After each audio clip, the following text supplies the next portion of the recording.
Good morning, YouTube. Today we're going to talk about how often do you actually need to service a Ferrari. So are you recording all of the nefarious activities? If you're new to the channel, my name is Dan, and this is our dealership NG Supercars. And there's a lot of misinformation out there on the internet because, well, that's what the internet's really good at. And unfortunately, this answer isn't exactly clear. So we're going to talk about how often do you actually need to service your Ferrari and what sort of services that entails. And of course, it's very model specific, so we'll get into that. But before we do, real quick, do me a favor, like, share, and subscribe, hit the notification bell, and check out normalguysupercar.com, our parts and services website, and our dealership website, ngsupercars.com. And you can support us by buying stuff from us or liking these videos or even commenting on it. But even just watching it, we appreciate it, so thank you very much. Okay, so let's start off with the easy and go to harder. So modern Ferraris. I'm going to say from the Ferrari 458 up on the mid-engine cars, and I would say probably on the Ferrari 599 and up.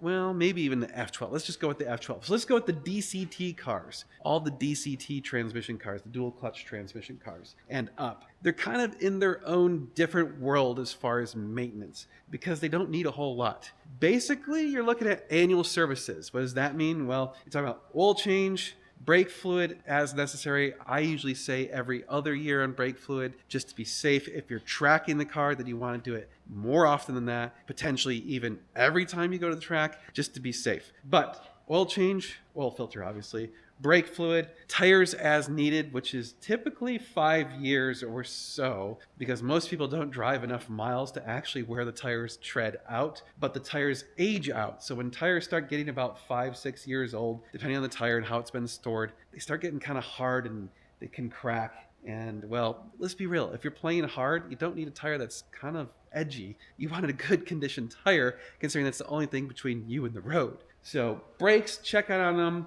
Really, the modern carbon ceramic brakes don't need a whole lot of maintenance. The brake pads last many, many tens of thousands of miles, like 40, 50,000 miles, even 100,000 miles if you're not really getting on the brakes a lot. But if you're tracking the car, it changes everything. If you track the car, brake pads wear out much, much faster, and the brake rotors can wear out faster too.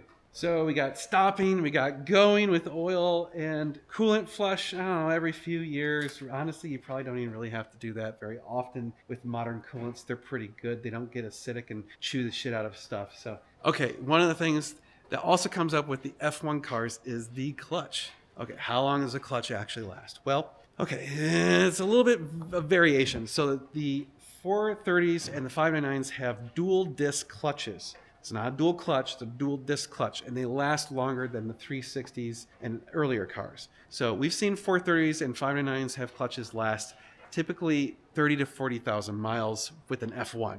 With a manual, they can last longer because you're generally not burning them as much. Now, obviously, if the computer's not programmed correctly, they can last as short as like 10 to 15,000 miles, which is unusual, but it does happen. Typically, we've seen clutches replaced usually between 20 and 40,000 miles. 20,000 miles is like kind of a little bit early. Same thing with when you're doing the clutch, you're going to do the pilot bearing. You're also probably going to do the rear main seal. So that's going to take care of those big ticket items. But once you get to like the 360, the clutches, again, they can last as long as 40,000, but more likely, I'm going to say in the mid to upper 30s. Just a little bit less time because it is a single disc clutch. So, and again, it depends if it's F1 or manual. So F1 cars tend to have the clutches last a little bit less than the manuals, but there you go.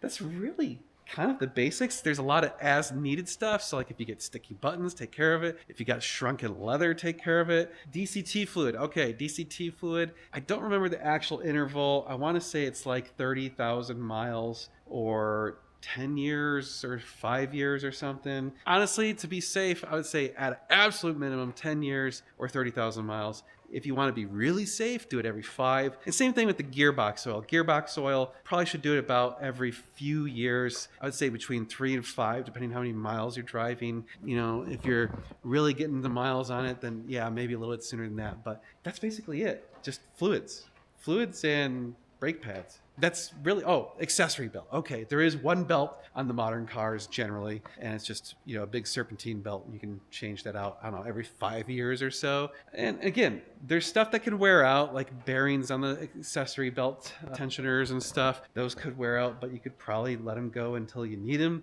Windshield wiper blades, like you're talking about regular piddly stuff that normal cars have. So these 458s, they're pretty bulletproof, and that's kind of about it. Okay, let's take one notch older and go to like the 430 generation and the 599 generation. So again, now we're going into the F1 transmission cars, but these two have timing chains, and that's to make a big difference. Okay, so the timing chain F1 cars. These cars need a little bit more maintenance, admittedly, than the super modern stuff because they just weren't quite built as well as the modern stuff. So things like engine mounts go out every few years. I'm going to say 5 to 10 years on the 430. Trans mount, same thing on the 599s. The trans mount and the engine mounts start to pooch out and get soft after a while. So those need some maintenance every few years. Otherwise, engine oil every year on pretty much all the Ferraris. You could just say, as a standard, every Ferrari should have its oil changed every year. And I actually saw a thread recently. It's like, I'm proud. I only change mine every 2 or 3 years and blah, blah, blah. I think it's a scam. Dude, why are you risking this? It's a couple $100 for like a $50,000 engine. Don't be a cheap ass. You're buying a luxury good that's completely unnecessary. So treat it with a little bit of care so that you don't have to have other problems later. That's just me. I just don't see the point in risking it when it's a couple $100 for such a catastrophic risk. To me, the risk does not equal the reward because oil does tend to absorb moisture, and over time it gets crappier, so it doesn't do a good job of lubricating. So that's why you want to change it every year. Some people are like, I only drove it 200 miles. I don't need to change it. Yeah, you do. You still got moisture contamination in the oil. It still needs it. Trust me, the cars that sit around are the cars that have the most problems. And that's part of the reason why is because you get oil that gets all this water in it. So next time you start the engine, all that water is running around and it's messing up all the gaskets and all that oil every year, no matter what. Period. Just do it, please. Oil, maybe you don't do the oil filter. That's fine.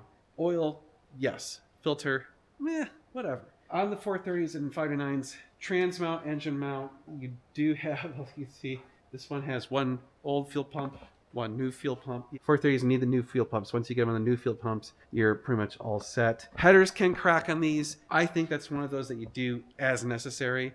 You'll hear a ticking sound. If you hear a ticking, it's probably time for the headers to go. Replace those. Ball joints that, again, they tend to get stiff, and the original ones were a chrome-plated steel. The chrome plating fails, and they start making popping and creaking noises. So once you start hearing that, it's time for new ball joints. Same thing with the bushings.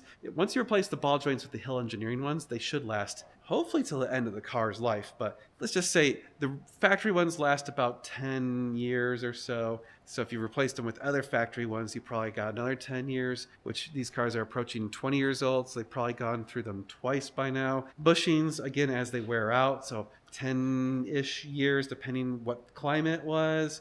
Yeah, those are kind of typical things that you're going to see. Obviously, addressing any sort of leaks as they come along. F1 fluid. So now that you have an F1 transmission, you have F1 fluid, and that should be flushed.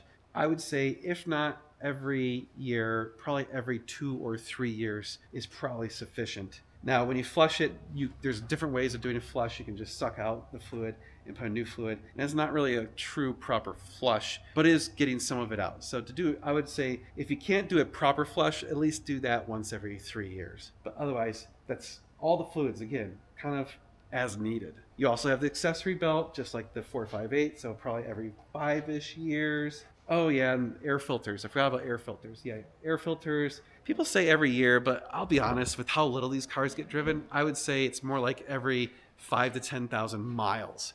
So I would say do those based on miles, not time. Unless they're sitting around for like a decade, then they might rot and get nasty. But otherwise, you only need to replace air filters as they get clogged, and they only get clogged when the engine's running and getting used. So if you're sitting around those aren't as big of a deal. Same thing with the cabin filter. Obviously, do that once in a while. I don't know, every couple years. Like, it's not that big a deal, right? Okay, so now that we've talked about the modern stuff, we're going to move on to the slightly older stuff, and we're going to go into the timing belt generation of cars. So we're talking about 360s and older. So 360s, 575s, and older. Now, obviously, basically everything we've already said is applicable to the 360s, except now we have timing belts for the engine. So all those cars, timing chains, don't have to worry about those. There are people who have multiple hundreds of thousands of miles on those engines and never have had to replace the timing chains. So don't worry about them. Now, 360s. Okay, the timing belts. This is the big thing that everyone talks about, and there's a lot of information all over the internet about what is the actual maintenance time on those. So if you listen to Ferrari, it says every 3 years. And I think they even revised it to say 2, which I think is insane. But I believe the actual Ferrari factory thing is you're supposed to inspect them every 3 and replace as needed. And the problem is I think that got misinterpreted as replace them every 3. But 3 years is basically the default standard for replacement on the timing belts. I personally think 5 years is the real number. And people are like, oh, well, it's 5 years. My Subaru can go 100,000 miles in 40 years or whatever. Okay, well, your Subaru's engine also only costs like $3-4 grand if it blows up. These are $30,000, $40,000, $50,000. It's not worth the risk. And the problem isn't so much that the timing belts themselves might fail, because the timing belts are actually pretty good. The modern timing belts, even though they're older engines, they have newer belts that have Kevlar in them. They're reinforced. They're really sturdy. They're good belts. But other things happen. The cars sit around a lot. What happens to cars that sit around a lot? They tend to leak oil.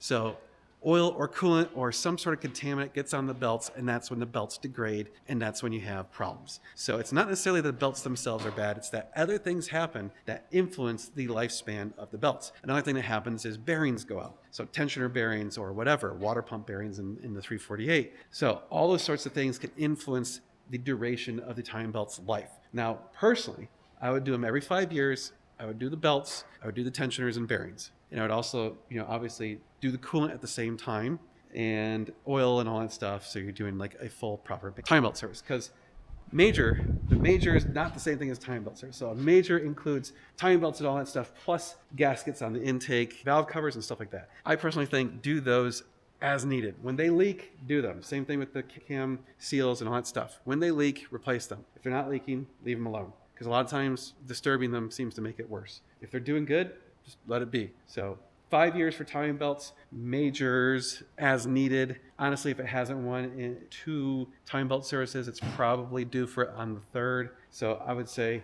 10 to 15 years on true majors, 5 years on timing belt services. Now, another thing to consider on the 360s in particular is the heat exchanger.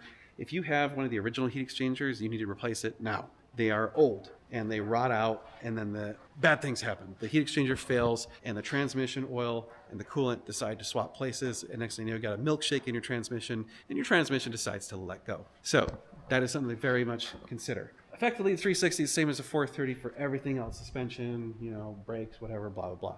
Oh yeah, forgot to mention, now we're into steel brakes. 430s could have carbon ceramics or steels. 360s all have steel. Steel brakes, they don't last quite as long. The rotors last, again, depending how they've been driven, anywhere from like 20 to 50,000 miles. Same with the pads. They can last, if you're tracking it, they can last like 10, but if you're really just doing regular driving and whatever, you can easily get 30, 40, 50,000 miles on the pads and stuff. So those, more like a traditional car, just, watch the pad thickness and look for scouring in the rotors, look for any sort of damage or squealing or any weird noises and stuff.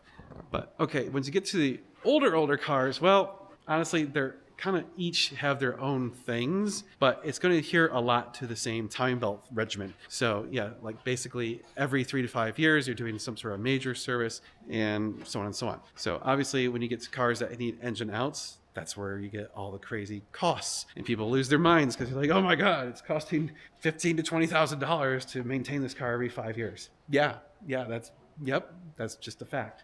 It is what it is. So deal with it. If you're buying one of those cars, you probably know what you're getting into, and it shouldn't be a big surprise. But that's my take on it. There's obviously a lot of missing. We could talk about this for hours and hours, and obviously you can go into each specific model and you can go into all sorts of various components of the models, but that's kind of the basic maintenance scheduling in my opinion. So annuals, very important, changing the oil. Timing belt cars, very important to change the timing belts on a regular schedule. Don't let it go because it's just a high risk. It's not worth the risk. Otherwise, a lot of these modern stuff is just kind of as needed. And it's hard to say what they really need. So I don't know. Each car's been unique for us. Some of it needed more, some of it needed less. Obviously, there's a lot of repeat things that we see. For example, we keep seeing the same things over and over on 430s and 360s. But, well, I've been talking for a while. You guys are awesome. Thank you so much for watching. We do appreciate your guys' support, and feel free if you want us to help you with your car. We do service them, so reach out to us. Go to our website, ngsupercars.com, fill out the form, let us know what you're looking to have done. You guys are amazing. Thank you so much for watching. We're going to be doing a lot of cool car stuff. You're going to want to stay tuned. It's going to be sweet.